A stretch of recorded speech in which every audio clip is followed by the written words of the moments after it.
as a modern witch, learn witchcraft. If you're feeling a little bit overwhelmed by starting your witchcraft journey, look no further. I got you covered, my friends. I am starting a multi-part series here on my channel on how to start witchcraft. Witchcraft for beginners for the modern witch. Basically, I'm going to take you on a journey on how to start an intuitive, authentic witchcraft practice.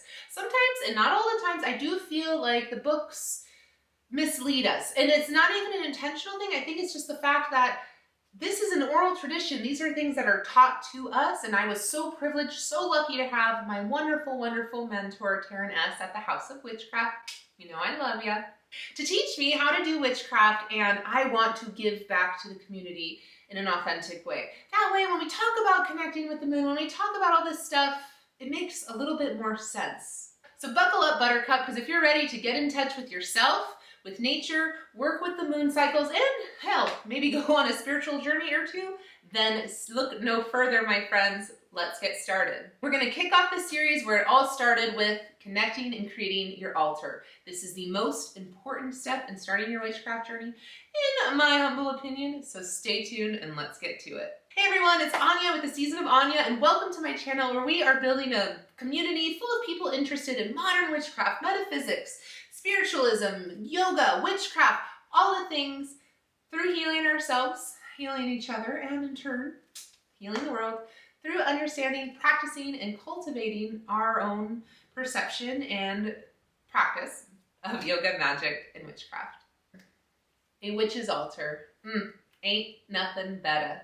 So why is creating and cultivating and connecting with a witch's altar my #1 tip for starting your witchcraft journey? It's simple. If you're trying to build a connection with something outside of yourself, how the hell is it going to feel authentic if we don't know how to create it? It's no coincidence that my top videos here on this channel are when I set up altars. They take us on a journey. So, where to begin? How to start? Start simple. All I would really recommend is an area that you have easy access to where you can touch it, where you can connect with it. So a desk, a table, a coffee table, anything like that works really, really great for me. Find some personal trinkets that resonate with you. This could be a deity statue or some fresh wildflowers that you connect with, that you grab, that you cultivated, or maybe some pictures that inspire you. It could be of yourself, it could be of others, it could be of something you're trying to cultivate. You don't have to make it super complicated. Just grab some items that feel nice, that connect with you, that work with you. Great, awesome.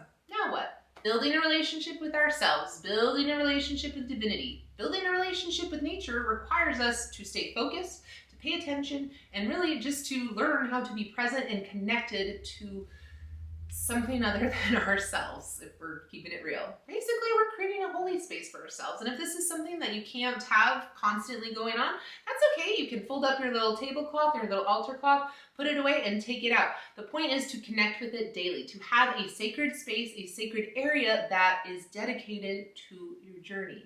This is very, very important. We could get a lot more in depth here, but since this is a Witchcraft for Beginners series, let's keep it simple because half of the battle is starting. If you are a newbie here and you haven't started your altar and you've been on my channel for a while, shame on you. No, not really. But come on, let's get the ball rolling. We have to start somewhere and it starts from there. The beauty of this is once you kind of get something, it's gonna feel foreign to you. Yes, that's not quite the beauty. The beauty is after it feels foreign, after some time, it doesn't. After some time, you're like, you know what, let me add to it. This is kind of fun. Ooh, maybe let's take some pretty Instagram aesthetic photos of it because it just looks so awesome. And it's inspiring. It's a place where not only are you meditating, are you connecting, finally, it turns into a place that inspires you. That's the point. Oh, also, you're going to want a lot of candles. Trust me on that one, especially those chime candles that are about this big. They burn for about an hour, which is great, especially if you're trying to set intention, do a little candle gazing. They work wonderfully. Now, my style of witchcraft is intuitive, very personal. There are Wiccan altars. There are so many other altars that have very specific instructions. If that resonates with you, do it. But here's the thing. If you've seen my other videos of setting up altars, which are quite popular here on my channel, I'll be sure to link them above, I often find that once I deconstruct my altar, it tells a story. That's where the magic happens. Because the wonderful thing about altars is when we connect with them, when we meditate with them, we begin to learn about ourselves a little bit. When we show up at our altar space, what are we trying to manifest? What are we trying to bring into our lives? What are we trying to banish from our lives? Furthermore, What messages are we receiving? It's so easy to say, oh, Spirit doesn't commune with me. Yes, it does. You're just not listening. I'm guilty of it too. In fact, as I'm recording this video, I probably should spend a little bit more time with my altar after the fact. Just keeping it real. But that's the point. Having a space that you connect with, that we dedicate ourselves to, that we show up for ourselves to, having that space is what allows us to tune in, to tap in, and to build energy. Now, I have a whole video about setting up your altar, so I don't want to get too redundant here, but also this is about an intuitive practice. How do we receive messages? How do we really work with our altar? How do we celebrate and meditate or whatever we want to do at our altar so we can receive these messages from Spirit? Simple. As you're lighting your candle every day, every other day, every 3 days, a couple times a week, that's okay. As you are connecting and building that practice, building that journey, maybe journal after, if that works for you. Journal about what you saw, what you felt in your meditation. So let's pretend I'm here with you and we are here in our Witchy Zen Master class. Okay, so the altar's set up. It's so nice. It's so pretty. Now what do we do? How do we receive these messages? We want to receive them. We just don't know how. Okay, simmer down, simmer down. I'm getting to it. You gotta get the feel of things first of all. Grab your candle, set it up, light it, take a few moments, take a couple of deep breaths, and connect with it. Set an intention. If this intention is just for the day, set it just for the day. Maybe it's a great way to start your day.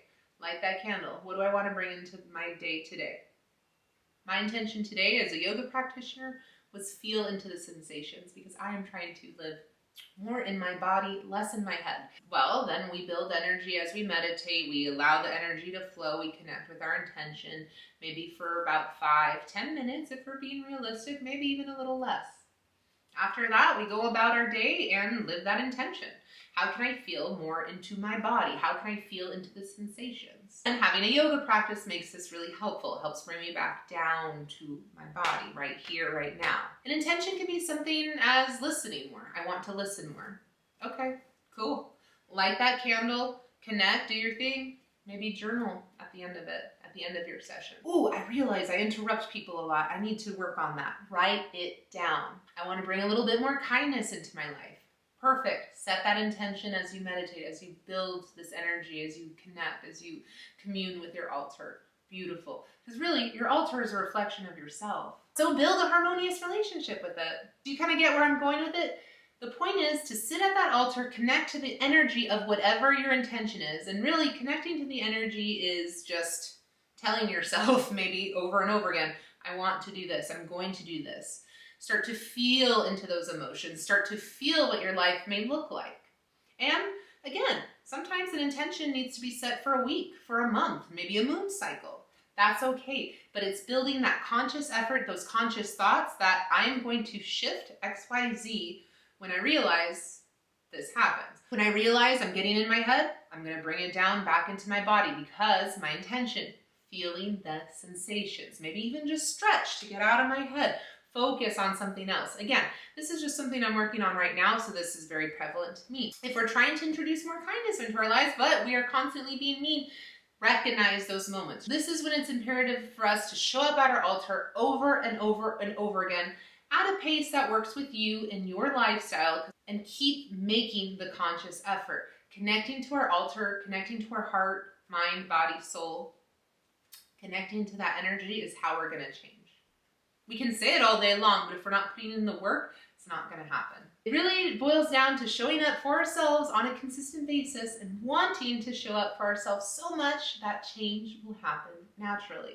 Then over time, as we reflect, as we adjust, as we, on a scientific standpoint, change the neural pathways in our brains, as we are creating new habits, new routines, new realities for ourselves. Reality is meaning the narrative we create about ourselves. I'm not talking about going down some spiritual loop-de-loop, no.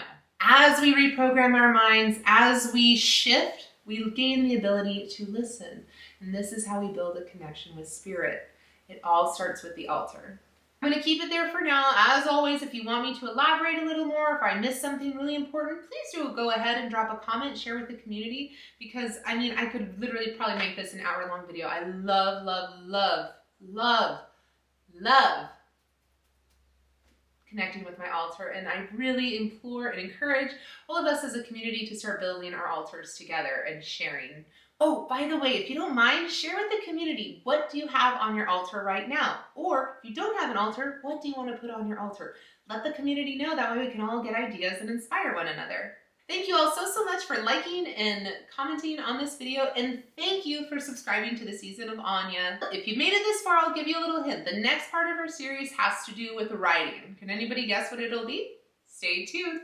Thank you for watching. So much love and gratitude to you all on this journey of healing. I will catch you on the next one. Namaste.